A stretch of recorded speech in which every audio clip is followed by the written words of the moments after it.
Welcome to onSodi.com. In Photoshop, you use layers for the purpose of non-destructive editing. Non-destructive editing makes sense because if we save a file and then reopen it, we can make changes to previous adjustments. It keeps the data in the image sound and of the highest quality. You have paid good money for your camera, so you want to make sure you're going to get the best possible quality from your investment. The way to achieve non-destructive editing is with the use of layers and with the use of adjustment layers. Adjustment layers are crucial for the success and consistency of good work within Photoshop. We will explain adjustment layers in the next video, but first off, let's have a look at two scenarios. A photograph edited without layers compared to a photograph edited with layers. I will start this project in Adobe Bridge. Shift-click to select two files and then use the keyboard shortcut of Command or Control on a PC and the letter O for Open to open both of these files into Photoshop. I'm first off going to give you a demonstration of editing in a destructive manner, and then after that I will show you editing in a non-destructive manner. This here is my destructive editing file, and you can see here I've added some text to the file to make sure that you don't actually follow this method.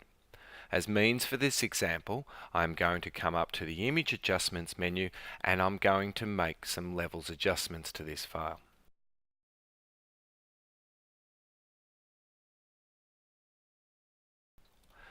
Levels adjustments will be explained later throughout this course.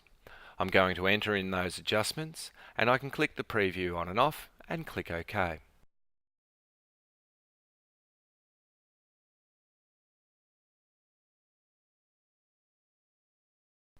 I'm now going to make another adjustment to the file, this time into Image Adjustments again, Hue and Saturation, and I'm going to lift the saturation up to a value of 20 and click OK.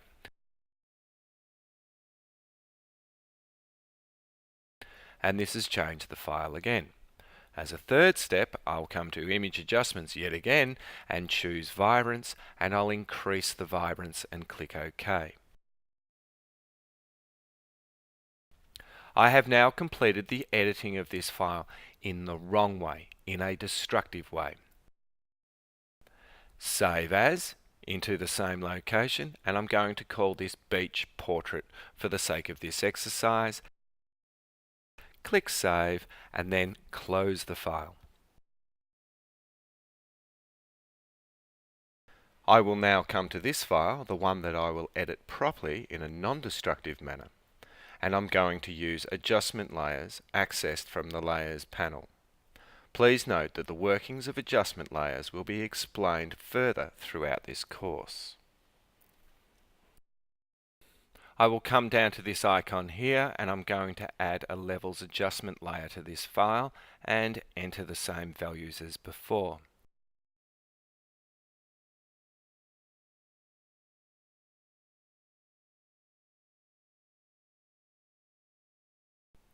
I will also add a hue and saturation adjustment layer and enter the same values.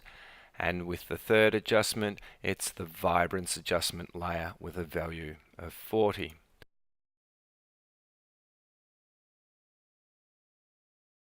I will now click Save As, saving in the same location, and I'm going to call this one Beach Landscape. Click Save and dismiss the file. Now this is where non-destructive editing comes into play. Returning back to Bridge, and I have the beach landscape and the beach portrait images here. Shift-click Command and the letter O on a PC, that's Control and the letter O, and reopen these files. On the beach portrait, which was edited in the wrong way, I can do nothing with this file except make further changes to it. I can't change any of the settings that I applied before. There is no way back because the file was saved and then closed. However, When I come over to the beach landscape image, the image with all the layers, I can come back and I can adjust any of these adjustment layers simply by clicking on them and adjusting. If I decide I don't like the vibrance of the file, and I actually want to have a negative vibrance instead, I could reduce the vibrance. I could also come to the hue and saturation and decrease the saturation too. I could come into the blue channel, for example, and increase the saturation of the blue sky. What's important to understand is this. Because I originally saved this file with adjustment layers, I will always be able to come back and edit it, time and time again. However, with the single layered image, there is no way I can come back and change those original steps. In conclusion, always edit with layers and in particular with adjustment layers. Make sure you watch the adjustment layers video that explains how adjustment layers work within the layer stack.